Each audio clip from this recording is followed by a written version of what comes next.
בא לקבל ארי כהן.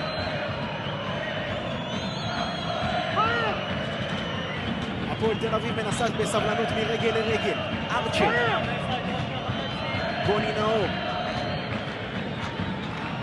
ההתקפה עדיין של הפועל תל אביב, ארי כהן, כדור טוב למורגן. הנה הרוחב!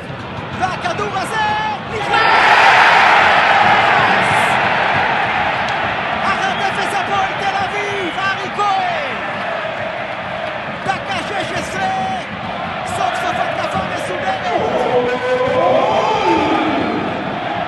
ארי כהן לרשת הגבוהה, 1-0 הפועל תל אביב! Yo!